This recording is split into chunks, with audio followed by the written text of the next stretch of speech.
¿Y si te dijera que muchas de las cosas que usábamos todos los días en los años 80 hoy resultarían impensables? Fue una década donde la vida se vivía sin pantallas táctiles, sin internet y sin prisas digitales, pero llena de rituales, objetos y experiencias que marcaron para siempre a toda una generación. En este video vamos a revivir 15 cosas de los años 80 que desaparecieron, pero que siguen vivas en nuestra memoria y quizá te hagan preguntarte si antes no disfrutábamos más las cosas simples. Hubo un tiempo en el que ver una película no era tan sencillo como abrir Netflix y presionar un botón. Ir al videoclub era toda una vivencia. Blockbuster, el gigante de los videoclubes, junto con otros locales más pequeños, se convirtieron en puntos de reunión donde se elegía el entretenimiento del fin de semana. Caminabas entre estantes repletos de cajas de VHS o Betamax, leías la sinopsis y, en ocasiones, incluso discutías con otros clientes por llevarte la última copia disponible de una película popular. Rebobinar las cintas antes de devolverlas era casi una regla no escrita, y olvidarlo podía significar un cargo extra. Además, si te retrasabas en la entrega, las multas podían ser más caras que el alquiler mismo. Los viernes por la noche los videoclubes estaban llenos, cada cinta que llevabas a casa representaba un pequeño compromiso con la emoción, el drama o la comedia. Era una tradición que no solo trataba de las películas, sino del ritual de elegirlas. Hoy, Blockbuster solo existe en el recuerdo y en aquella última tienda de Oregón, como testimonio de un pasado no tan lejano que fue reemplazado por el streaming.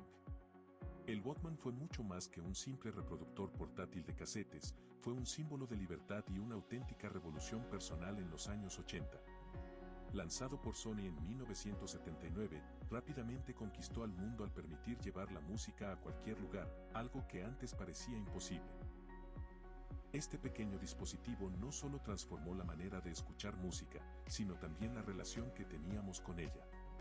Con los audífonos puestos, el mundo exterior desaparecía y cada canción se volvía una experiencia íntima.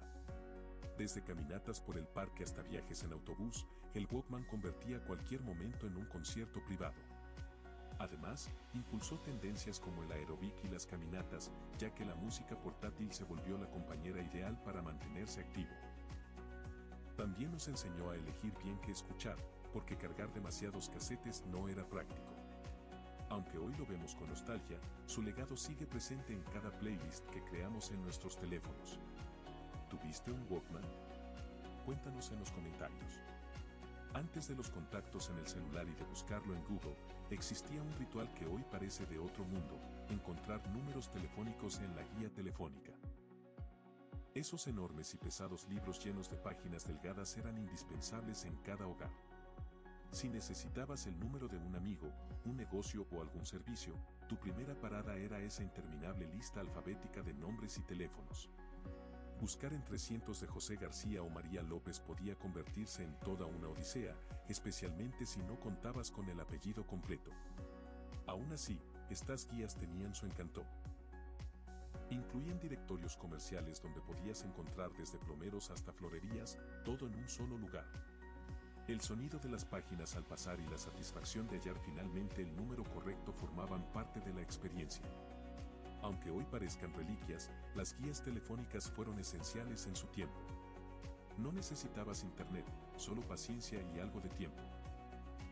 Tal vez no era el método más rápido, pero tenía un toque de dedicación que las soluciones digitales actuales no logran igualar.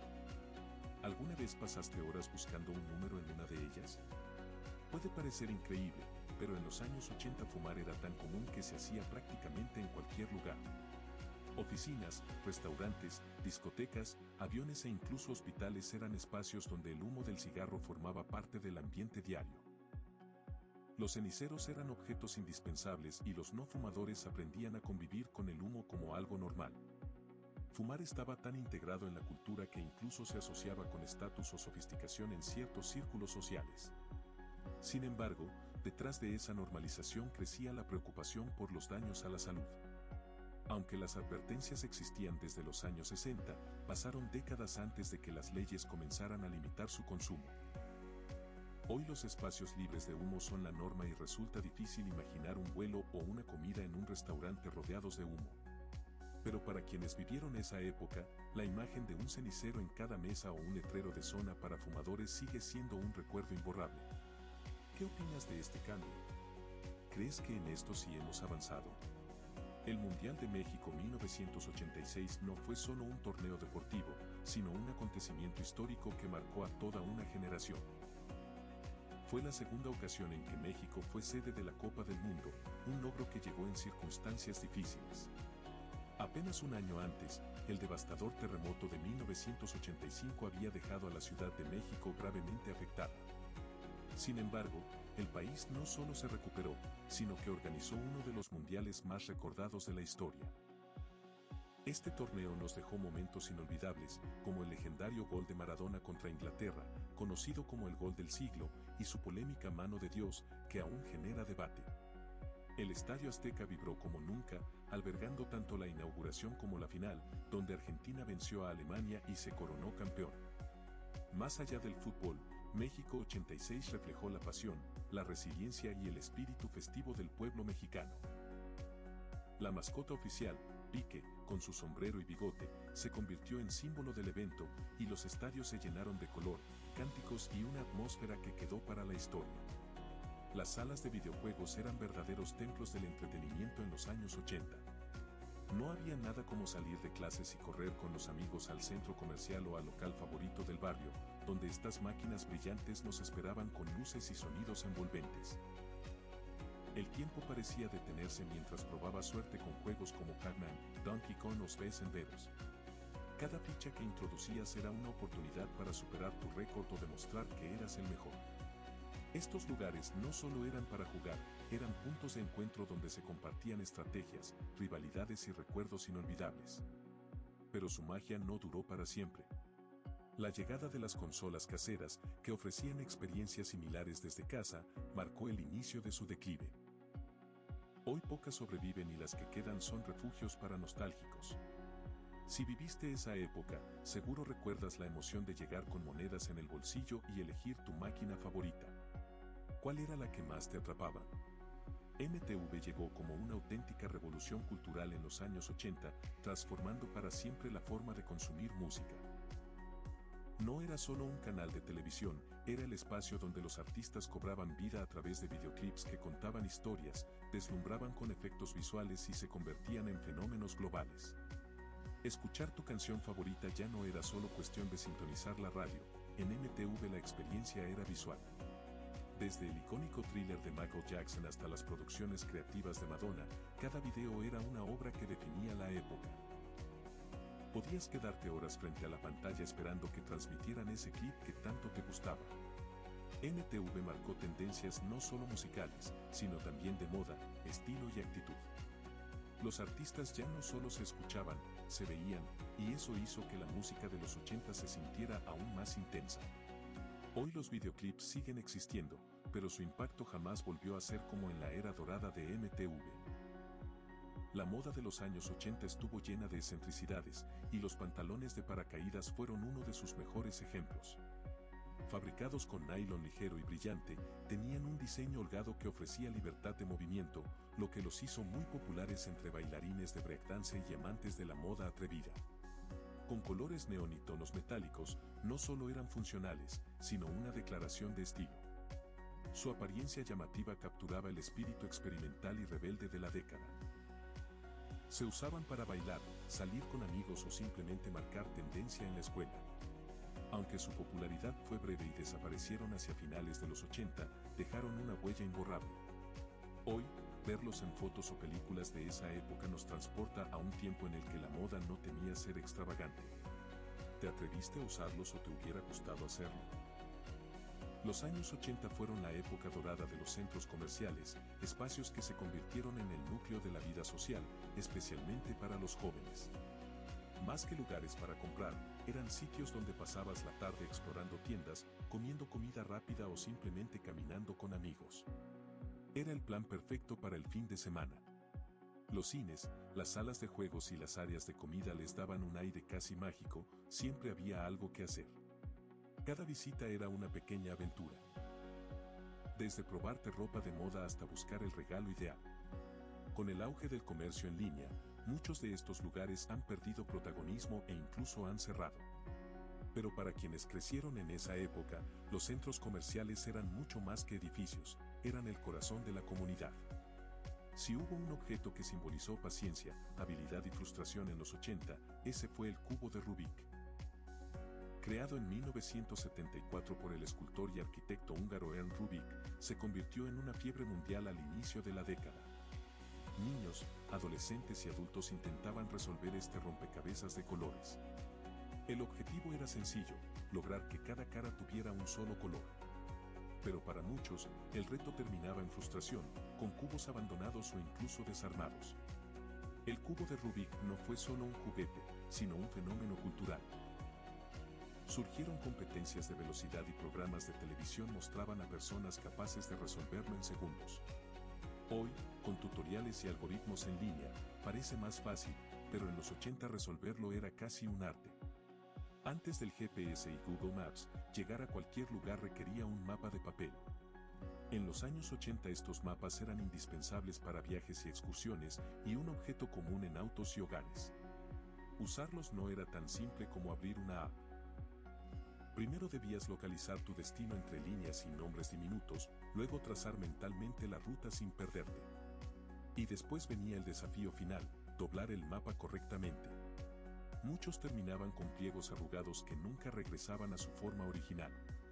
A pesar de sus complicaciones, los mapas tenían un encanto especial. Representaban aventura, planificación y la emoción de explorar. ¿Recuerdas abrir uno y sentir que el mundo se despegaba ante tus ojos? En los años 80, tener un reloj con calculadora no solo era un lujo tecnológico, sino un arma secreta para los estudiantes más ingeniosos. Marcas como Casio lanzaron estos relojes futuristas con pequeños teclados numéricos integrados. Quienes los tenían despertaban admiración y también la vigilancia de los profesores, conscientes de su potencial durante los exámenes. Usarlos requería destreza, ya que las teclas eran diminutas y la pantalla mostraba pocos dígitos. Aún así, eran suficientes para resolver operaciones básicas en tiempo real. Hoy, con smartphones y herramientas avanzadas, parecen curiosidades, pero en su momento representaron creatividad y el inicio de una nueva era tecnológica en las aulas. Antes de Spotify y las descargas instantáneas, la venta de música por correo fue un fenómeno que marcó los años 80. Empresas como Columbia House ofrecían a los fanáticos una forma novedosa de adquirir discos sin salir de casa. El proceso era simple. Llenabas un formulario, lo enviabas y recibías ofertas tentadoras como varios discos por un precio mínimo inicial. Pero había truco, después debías comprometerte a comprar más álbumes a precios elevados. Aún así, el modelo fue muy exitoso, especialmente en ciudades pequeñas sin tiendas de discos. Cada catálogo que llegaba se convertía en un ritual, elegir qué álbum agregar requería tiempo y debate. Aunque desapareció con Internet, dejó una nostalgia especial. Era una época en la que la música se valoraba más, cada disco era una decisión consciente. Las ilustraciones de Patrick Nego se volvieron un ícono visual de los años 80. Sus obras eran inconfundibles, mujeres de rostros angulosos, ojos enigmáticos, labios rojos y cabello perfectamente estilizado, todo en un estilo minimalista lleno de elegancia. Influenciado por el Art Deco, Nagel creó una estética moderna que destacó de inmediato. Sus ilustraciones aparecieron en portadas de discos como Río de Duran Duran, en revistas y en paredes de apartamentos. Playboy también publicó varias de sus obras como símbolo de sofisticación femenina. No eran solo ilustraciones, eran declaraciones de estilo que representaban poder, moda y lujo. Aunque Nagel falleció en 1984, su legado sigue vivo como reflejo de una década vibrante y audaz. ¿Y si te dijera que muchas de las cosas que usábamos todos los días en los años 80 hoy resultarían impensables? Fue una década donde la vida se vivía sin pantallas táctiles, sin internet y sin prisas digitales, pero llena de rituales, objetos y experiencias que marcaron para siempre a toda una generación. En este video vamos a revivir 15 cosas de los años 80 que desaparecieron, pero que siguen vivas en nuestra memoria, y quizá te hagan preguntarte si antes no disfrutábamos más las cosas simples. En la moda ochentera, las sombreras se convirtieron en un elemento esencial. Estos acolchados en los hombros transformaron la silueta, creando una apariencia fuerte y estructurada que proyectaba autoridad. Su popularidad reflejaba el espíritu de la década, confianza, audacia y ambición. Se asociaron con el power dressing, adoptado por mujeres que buscaban imponerse en el ámbito laboral. Figuras como Joan Collins en Dynasty o la princesa Diana marcaron tendencia. Los diseños iban de discretos a exagerados, combinados con colores intensos y telas brillantes. Aunque desaparecieron en los 90, su impacto perdura y ocasionalmente regresan como guiño retro. ¿Te atreverías a usar hombreras hoy? Hemos recorrido un viaje por 15 elementos que definieron los años 80, una época donde la paciencia, la creatividad y la emoción de lo tangible formaban parte de la vida diaria. Desde alquilar películas hasta desplegar mapas de papel, todo tenía un ritmo distinto, más pausado y lleno de sorpresas. Hoy vivimos rodeados de tecnología y acceso inmediato, pero ¿realmente somos más felices? Tal vez el mundo digital facilita la vida, pero aquellas experiencias analógicas nos enseñaron a disfrutar el momento. Ahora cuéntanos, ¿qué recuerdas con más cariño? ¿Qué agregarías a la lista? Déjanos tu comentario, dale like y comparte este video con quienes también vivieron la magia de los años 80. Nos vemos en el próximo viaje nostálgico.